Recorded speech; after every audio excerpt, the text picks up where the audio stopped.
Ce n'est pas un hasard.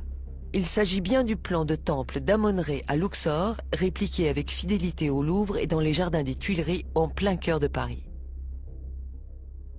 Pourquoi la civilisation égyptienne a-t-elle disparu? Ils n'ont pas disparu, mais une partie migrera en Inde dans un climat plus doux. Ceux qui sont restés sur place ont préservé le secret de leur savoir, mais leur pacifisme leur a été fatal. Ils n'avaient pas développé d'armée puissante. Tous ceux qui visitaient l'Égypte repartaient éblouis par le pays des Lumières. Au fil des siècles, le savoir d'Imhotep et des Égyptiens s'échappera et se propagera à travers le monde entier. Leur savoir ne sera pas perdu. Il sera partagé, parfois pris de force par les Perses, les Grecs, les Philistins, les Romains, le monde entier. Il sera transmis de génération en génération. Pendant presque 3000 ans, Imhotep a été vénéré comme un dieu. Des pèlerins venaient chaque année de tous les coins du monde jusqu'en l'an 350, date à laquelle Constantin décida de convertir tout l'Empire au christianisme.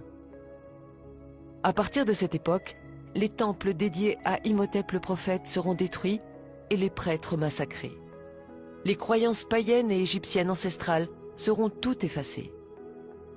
Imhotep sera remplacé par Jésus-Christ et il tombera dans l'oubli. Le traité d'Imhotep sera remplacé par le serment d'Hippocrate. Les Afro-Égyptiens étaient vus comme des dieux pour les peuples qui les rencontraient. Nous réalisons maintenant qui sont ces extraterrestres et ces dieux. C'étaient les premiers scientifiques de l'humanité, les pères de la chimie, de la physique, des mathématiques et de la géométrie. Les Égyptiens ont fondé la civilisation moderne. Le Nil était doublement sacré. Il offrait de la nourriture, mais pas seulement. Le Nil leur a donné ce qu'il y a de plus précieux au monde, le temps. Du temps, 4 mois par an pour réfléchir et observer. Du temps pour faire de la science. Qu'est-ce que la science? Quelle est la définition de la science même? La science est expérimentale, vérifiable et visible. Des milliers de livres écrits, proposant chacun une hypothèse pour écarter les Égyptiens et mettre à la place une civilisation extraterrestre, Atlante, astronautes disparus ou des esclaves, c'est de la fiction, de la fantaisie et non pas de la science. Il n'y a aucune preuve pour affirmer l'existence des extraterrestres. Sans jouer avec les mots et avec la sémantique, sans faire de philosophie, le fait de ne pas avoir de preuves scientifiques est déjà une preuve. Depuis des milliers d'années, nous sommes seuls sur la Terre et nous le resterons pour longtemps encore, seuls, face à nous-mêmes. Ces théoriciens de l'ignorance et de l'obscurantisme appartiennent désormais aux poubelles de l'histoire. Les poubelles de l'histoire sont là, pour entreposer ces livres et ces théories. Il ne faut surtout pas les faire disparaître, afin que l'humanité puisse se faire sa propre opinion. Croire que le développement et l'intelligence humaine soient venus d'ailleurs, c'est beau, c'est romantique. Nous n'avons pas envie d'être seuls dans l'univers, mais ce n'est pas la vérité. Un mythe disparaît, et plus précisément celui d'une civilisation inconnue. La vérité, c'est que cette civilisation, mystérieuse et grandement développée, est l'Égypte. S'il y a une vérité obscurcie, c'est que cette Égypte est nègre. Ils découvriront l'énergie solaire. Sans l'énergie solaire, il n'y aurait pas eu de pyramide. Les Afro-Égyptiens ont découvert que la Terre était ronde. Et ils ont été les premiers à l'avoir parcourue et explorée de long en large. À chaque fois qu'une civilisation a été mise en contact avec l'Égypte, des temples ont surgi et elle a été propulsée en avant. Un mythe est né, celui de la pierre taillée.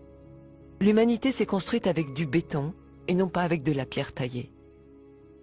L'histoire antique de l'Égypte, de l'Afrique, de l'Asie et de l'Amérique est à réécrire entièrement. Avant les sculptures de Michel-Ange, il y avait la perfection égyptienne. Vous avez dit le sourire mystérieux de la Joconde? Regardez plutôt le sourire énigmatique de Ramsès II. Vous cherchez les Atlantes?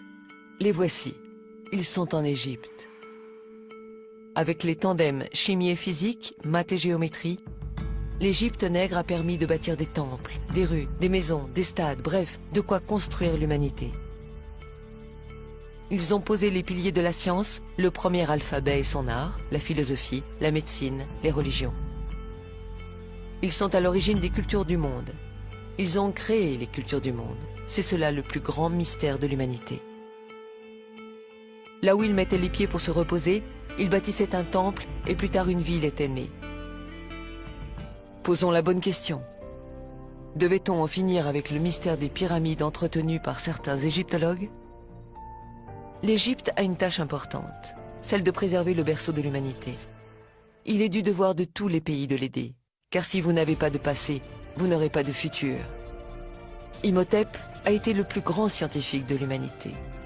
Et les nègres d'Afrique ont donné leur savoir, la chimie, l'architecture, la géométrie, les mathématiques à tous les autres peuples. Et en retour, qu'a-t-elle reçu en récompense? Des siècles d'esclavage, de souffrance, la misère, les massacres, et ça n'en finit pas. Le pillage et l'insulte envers l'Afrique continuent. Et si enfin on mettait tout en commun? Il est temps que l'humanité grandisse.